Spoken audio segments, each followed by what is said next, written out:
Welcome to our first Be Completely You chat. My name is Sarah Hart. I'm the first new co-chair of the Seed Network in Fujitsu, and part of our Be Completely You campaign is to look at inclusion in our organisation, but also to make sure that people are just comfortable with coming to work. I'm delighted to be joined by you, Ruth, today. Ruth Owen is the CEO of Whizz Kidz. Ruth, do you want to tell us a bit more about what Whizz Kidz do and what you do on your day-to-day job? Certainly, Sarah. Well, welcome to you as your first co-chair of the group and the network. I'm thrilled to be here. I'm the Chief Executive of Whizz Kidz, and we help young disabled people by providing them a wheelchair, then wheelchair skills training, then we have youth clubs for young people, and we provide them with work placements and work skills, and then finally we give them independent living skills through our residential camps. And we help roughly about 4,500 children a year, which is amazing, by directly impacting their lives and changing their lives. So I'm thrilled to be here today. That's amazing. And obviously with the work that you do, you fulfil young people with confidence in disability, and that's something that we are focusing on in Fujitsu. So is there something specific that you would do with young people around kind of building their confidence with disability so they can kind of get out into society? Yes, I think actually what we do is the biggest thing is confidence, because actually you want to just be yourself. And I think I say to the young people, actually just think of yourself, if you're a wheelchair user, you're just in an armchair.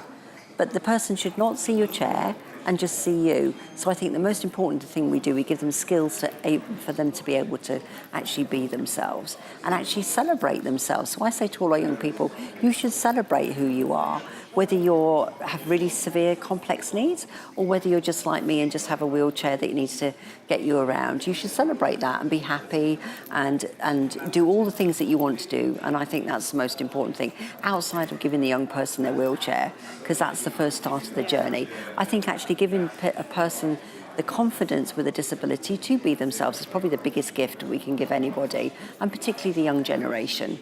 Yeah, definitely. And I think like today, obviously there's over 7 million people that are working with a disability. And I think there's a pressure for young people to come into their careers and work where they feel they have to kind of fit a criteria or a career path, for example. Kind of in that scenario, how would you kind of, say to people, what would you say to people in your organisation around, and, people that do have a disability, like how can they go to work and feel confident about, talking about their disability and what they might need when they go into employment? I think what's lovely today is that you can talk like that with your potential employers.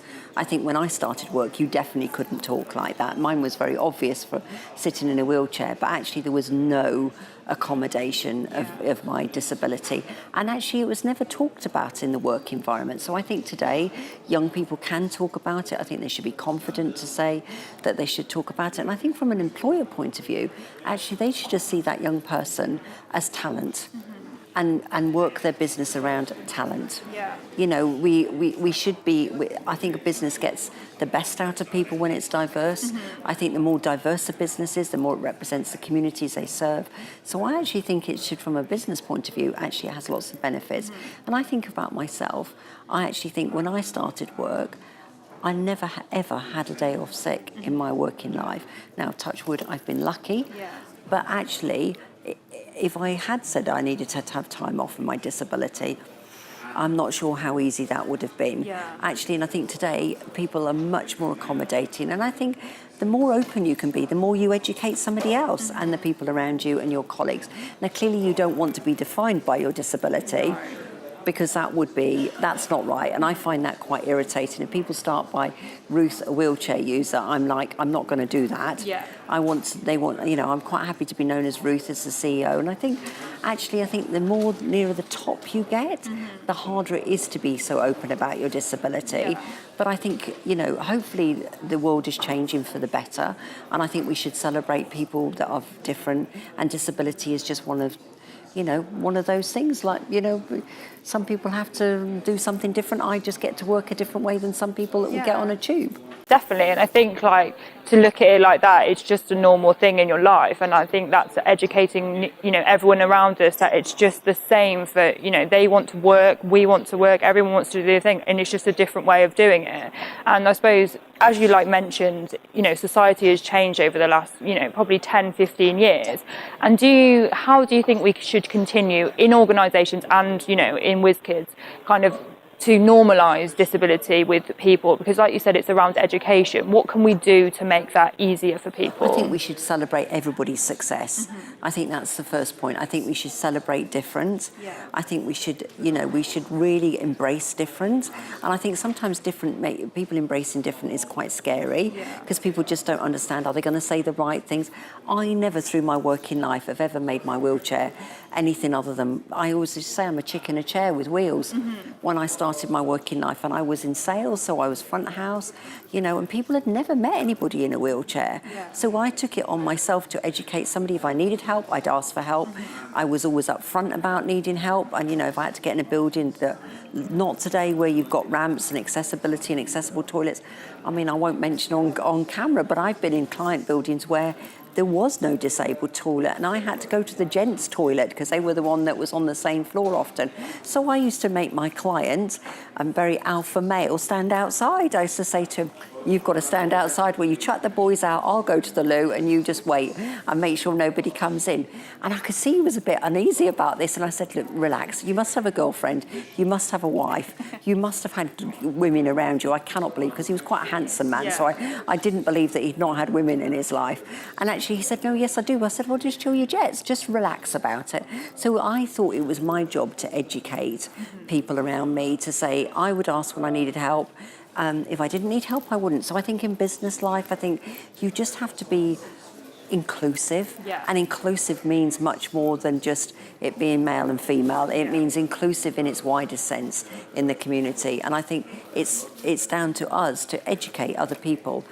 Yeah, definitely. And I think your point, you talk about a story that's an example for you, and I'm sure there's many other examples out there where people have had experiences where... I could tell you a whole heap. I won't on camera, but I can tell you a whole heap. And actually, that gentleman proved to be one of my biggest advocates. And I think also you're an ambassador. I always feel that I'm an ambassador for, when I started work, I would never have said I would end up doing the job I'm doing today. But actually, I feel that I'm an ambassador for the young people. I'm there to encourage the young people at Whizz Kidz. You can achieve whatever you want to achieve. And I think the biggest muscle in your body is your brain. And it doesn't matter whether you sit. I mean, I think what's amazing about your business is technology. You could be anywhere in the world with technology, work from home. I support young people that only have a movement in their finger or their eyes. Doesn't mean to say they're not clever and talented.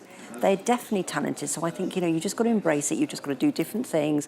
You've just got to talk. I think it's about having a conversation. Yeah, definitely. And I think some people, obviously, they are a bit afraid to have that conversation. And I think we've found, and I think in society, that some people are just afraid to say the wrong thing to people with disabilities. So how would you kind of go about breaking that mold, I suppose? So we experience people that say, well, I just don't know what to say. I just don't know, and I don't want to say something because I'm going to say the wrong thing. I think you've got to be relaxed about that. I'd rather much more that somebody had a conversation with me. I don't care if they say the wrong thing. I mean, I could tell you, Sarah, the stories that people have asked me. I could probably write a book. And actually, I don't take offence at that, because I think that's their way of breaking down a barrier to try and talk to me, engage with me. So actually, I don't mind. And I think it doesn't matter if somebody comes to you and says, how does this, and they don't get the quite right language. I think it's for both of you just to be very adult about it and just try and understand each other's point of view. I've had more offers of help since the Paralympics in London, filling up my car, than I've ever had with petrol. So society is definitely changing. Before that, people would look away. Even before pay as you go, even if I had to struggle to get into a kiosk, people would not, unless I went up to somebody and said, look, can you give me a hand up the step? So it was always down to me to ask for help. Now people come to me when I'm filling up my car, pay as you go, or whatever it is, pay at the pump. People come and ask me, can I help you? That's a massive shift. So I think things are happening. I think it's still sad when you see some level of discrimination, but I think it's incumbent on the employer and the employee and the potential employee and the potential employer to start that conversation and be as open and just be honest. Yeah, definitely. And if you get it wrong, you get it wrong. I mean... Yeah, and I think people are just afraid that they'll say the wrong thing and then offend that person. And I think, we want to try and build more disability confidence in all of our organisation, from young people to people that have been here for a long time. And I think that that's going to be different methods are needed in different ways, because young people, social media is very good at that. Whereas, we may have to use different methods in our organisation to employ disability confidence in other people. So from your kind of experience, do you find there's any specific ways that that have been a success to try and, grow disability confidence in people, whether that be, younger people in Whizz Kidz, they've gone into work, or people that you've worked with for a long time? Any kind of key skills or methods that you've used that have worked really well for you? Well, I think for our young people, we certainly, with our work placement program and our work experience, we buddy the young people to a potential employer. So we go along with them and we do all the kind of training of the employer before the young person gets there and all of that. And I think that's really important. If my own experience, I was just really confident and ballsy. Yeah. I just thought to myself, do you know what? What's the worst they're going to say to me? No. Well, in life, I faced much harder than that. Mm-hmm. I faced a life of adversity, difficult, people not being very comfortable with conversations. And I thought, you know what? I'm not going to let that bother me. I'm just going to be totally focused on what I want to do. And I've actually made it easy for the other person. I think that's the secret. Yeah. It's making it easy for the employer, the individual, the employee. It's just making it easy. And I don't like to use management lingo, but just making it just like you and I, just having a chat. Yeah. Isn't it? Yeah, that's it. And I think there's a vision or some sort of like stigma attached that it's more difficult when people have a disability in organisations, and we want to get rid of that because it's not. And like you said, it is about the individual being themselves at work, and that's what we want to do and remove that stigma. Absolutely, and it's about just focusing on that person. So if you were somebody who was going up for a management training, and you put on a fast track, you'd focus on an individual, wouldn't you? What does their career aspirations? What do they need to do? What do they need to achieve to get to the top? Actually, it's no different, and not everybody's going to get to the top, but actually it's just focusing around that person. What do they need? And actually viewing that person as being really talented. I mean, I had loads of people when I started work saying to me, you'll never work. Why are you thinking of working? You're a lame duck to any organisation. Well, I used to say to them, actually, I'm not. And you shouldn't think of me like that. And more fool you for thinking of me like that. And I'll take my skills somewhere else. I just have to put a bit more, like our young people, a bit more logistical effort in. Yeah. And I need, a little bit more support. But other than that, I can do pretty much any job if I wanted to. I mean, God, I don't want to be an accountant, but I mean, I pretty much could turn my hands like you could. So I think it's viewing disability as a positive thing. Yeah, definitely. And I think that's what the disability confidence kind of campaign is around, is showing that it's about being confident with people with disabilities and showing that you can do any job if you want to put your brain to it, and anyone can do that job, and we shouldn't be stopping anyone doing that in any organisation. So absolutely. And do you know what I think is lovely about what you're doing? Actually, if you continue to be as the champion as you are as an organisation, people, so I know from my own experiences of my family, my nephews looking for jobs, they look for brands that are really, really about society and being inclusive. And I think what you're doing as a business, I think is really fantastic, and it's for you to embrace it all. And actually, I think it will make you a much stronger business if you embrace and make the changes that's required. And I think actually, and celebrate all the success that you've had along the way. And I think, and more to come. And I think you change society's perception of disabled people. I mean, I have much more people talking to me about, life and how do I work and all of that stuff, much more than I'd ever had before, as people have used to turn a different way. And it was for me to say, I can do that job, why can't I? I mean, I used to be really pushy as well, as you probably can imagine. I'd say, well, why is that person being promoted over me? What have they got that I haven't? So I think it's about just looking at that person and saying, actually, are they right for that job? Yes. What else can I do to support them? They need this, and just doing it. Yeah, definitely. And making it as mainstream and as easy as possible. Yeah, and like you said earlier, I think a really key point for me is around educating people. Yeah. So anyone has a responsibility in life to educate someone else about something that they have, or some needs that they have, or anything, regardless if it's a disability or just something that's going on in their lives. And I think that the more we can educate people in disability, in work and outside of work, it's going to just be a normal thing in the future, rather than it being something that people consider difficult right now in some areas. And actually, we want to get rid of that. And we definitely want to get rid of that. I think the more mainstream, the better. Yeah. And I think this is the only group around disability that's still the minority group that hasn't had as many changes. Don't get me wrong, legislation has made a massive difference, but people can still get around legislation, as you well know. Mm-hmm. And I think it's about society embracing and people's perceptions of disabled people. I think the minute we change that, I think the world will be a much lovelier place. Yeah, definitely. And I think that all the work that we're doing kind of in organisations and also in your charity and what happening in government is going to change that. But like you said, it's changed since you've, in the last couple of years, and you just can see that. When I started work, I mean, literally, and I had a tech career. When I started work, I mean, there was no, I mean, I had clients that had steps into their building, and I literally used to have to stand outside going, hello, I'm here, to the security guard, and he has to come down and help me and get me up those steps. So, and I say that to our young people, the world has moved on. Yeah. Now, is it completely right? No. But that wouldn't be good if it was completely right, would it? Because that wouldn't mean that we need to champion and advocate, don't we? Yeah, definitely. And we need to be, getting on with it. Yeah. And so I think the world is never going to be right, but the world is a much better place than it was for working. And I think actually I could never be open about my disability. I mean, they could see it, but I could never be open about it. And I think what's lovely today is you can be. And I think that's the most important. So we just need to build.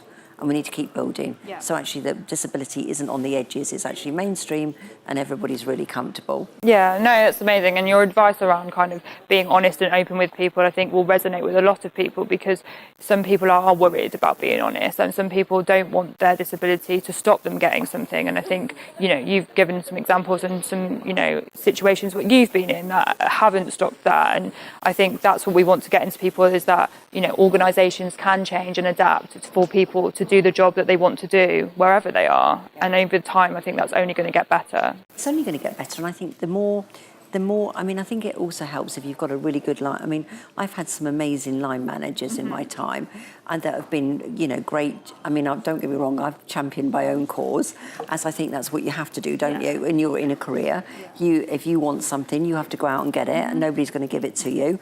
And it's no different if you're disabled. And I absolutely did not want to be treated any differently. I made that quite clear when I went to work. I wanted to be rewarded and all the rest of it and promoted on my own merits, not because I was a wheelchair user. And actually, if I thought that people were just selecting me because I was ticking some, kind of corporate social responsibility box or HR box, because I'd be mortified. Yeah. So you want to be there for your own talents. And I think I've had great line managers that have advocated for me. I've had great mentors. And I think that's the other thing as a young person. I think if you can get a mentor that helps you, that allows you to have that conversation, so you can rehearse the conversation, so that when you are with your boss and you can say, well, actually, I'm having a bad day today, or I just need to think about, or da-da-da. Yeah. Actually, your boss is not going to go, oh, gosh, I can see that it's not going to do all the work that I need done by 5 o'clock tonight. Yeah. Actually, it's just, and today with flexible working and, I mean, in our organisation, I've got people that come online at 9 o'clock at night, I'm sure as you've got in your organisation. So the amazing thing is technology has made it much easier for people to be flexible. And I think the more flexible businesses can be, the better their bottom line will be. Yeah, that's amazing. And I think you've given some really great examples and just advice for people in just, young people and in organisations to keep doing what they're doing, and that world is going to change. And we just want to make that better for everybody, really. Exactly. That's great. Thank you very much for joining me today, Ruth. It's been really great to chat to you. And it's been great to chat to you, and good luck with your co-chairing. I'm sure you'll be a star. So thank you so much. Thank you, Ruth. Thank you.